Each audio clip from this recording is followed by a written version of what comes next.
Hi, I'm Jo from J.H.Leather and welcome to the second of our Leathercraft 101 mini-series. Now this video is focusing all on the basic tools that you need to get crafting. Now I know there are a lot of videos on YouTube about leathercraft tools and I've done a couple of them myself, but this one is specifically looking at the very basic tools that you need to get started in leathercraft to make small leather goods like keyrings, coasters and card holders, for example.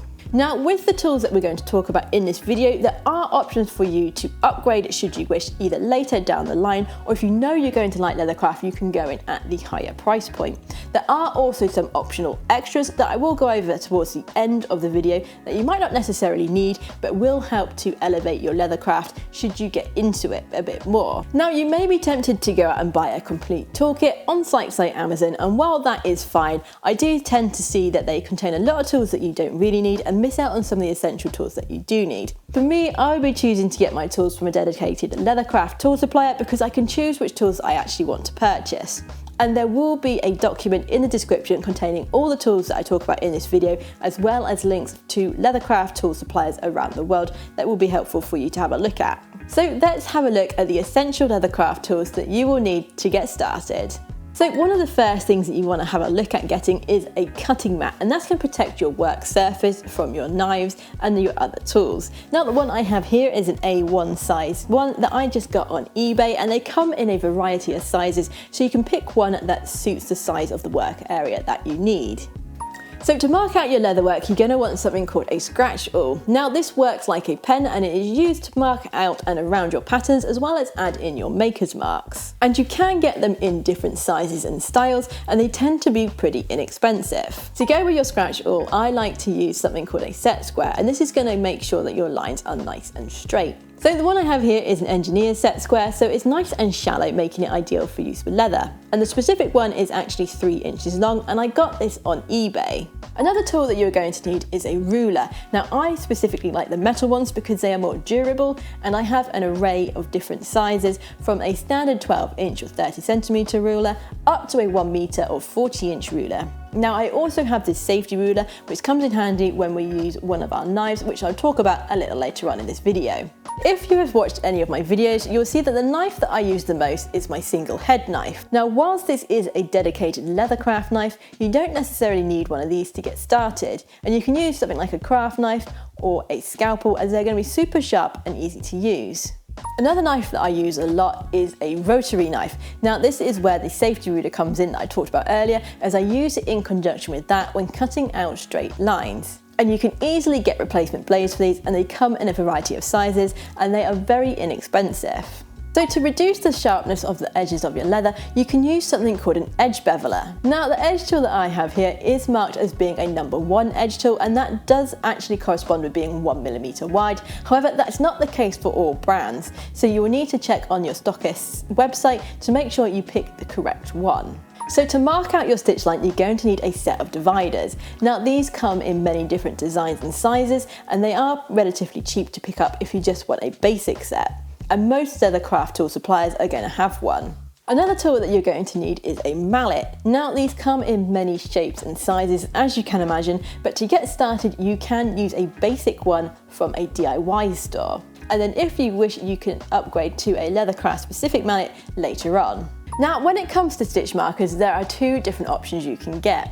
Starting with the diamond pricking iron. Now these are great for beginner crafters because you can punch them all the way through your leather and you're not going to need any other tools to actually stitch your piece together. The other option is to get a set of pricking irons. Now for me, this is what I use, as in my opinion it gives a better stitch line. However, both are going to be fine for when you're getting started.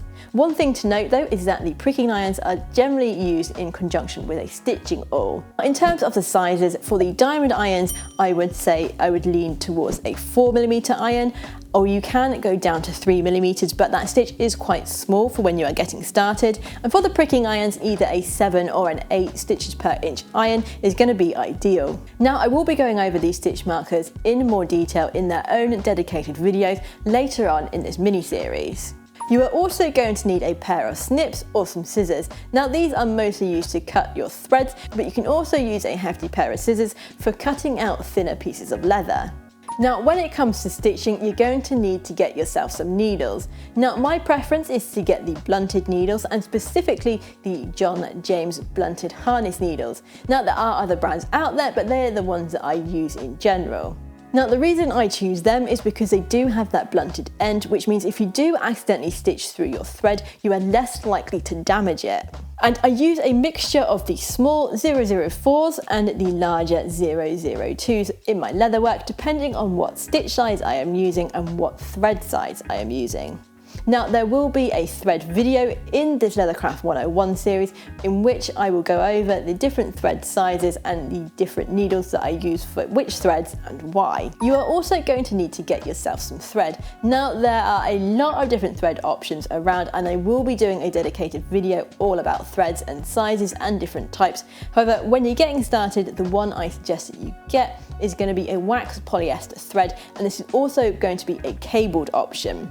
Now, what that means is that the thread is sort of circular rather than flat and square, and the reason I prefer that one is it gives you a better looking stitch when you have actually done your stitching. Now, like I said, there is going to be a whole episode in this mini series all about thread and needles, and that's where I'm going to go over the different types of threads in more depth and which ones I use when and where. But for now, the one that I use the most I'm actually going to put here because I'm not too sure on how to pronounce it, and that is what I would suggest you use when you're getting started, or a similar option.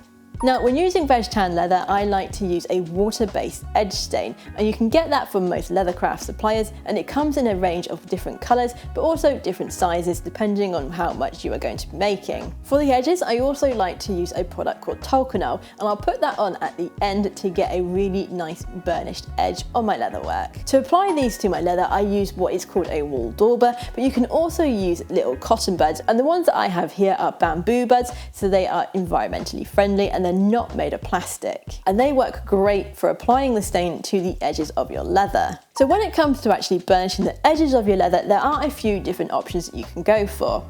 The first one, and probably my preferred one, is to use a polishing cloth. Now, specifically, I use Irish linen for this as I find it gives a really good finish and you can get a good amount of friction with it. You can also use a bone folder or a wooden slicker for this, and again, they are very good options. For the Irish linen, I actually get mine from Abbey, England. Now, you could probably find other suppliers online if you are outside of the UK, and you can then cut it down into more manageable pieces. Another item that is quite handy to have to hand is some sandpaper. Now, you can get this in various grits and it's really easy to pick up at local department stores, and we could just use that to just even up the edges of our leather once we have finished our product. Now, depending on what you're making, you might want to invest in some glue. Now, the glue that I use here in the workshop is 1816B from EcoStick, which is a water-based Leathercraft glue. As it is water-based, there are no nasty fumes and you can use that inside very easily. You're also going to need something that you can use to apply your glue with, and the ones that I have here I got on Amazon, and you've probably seen them or recognised them from when you were back at school, and they are just general glue sticks and you can get them really cheaply online.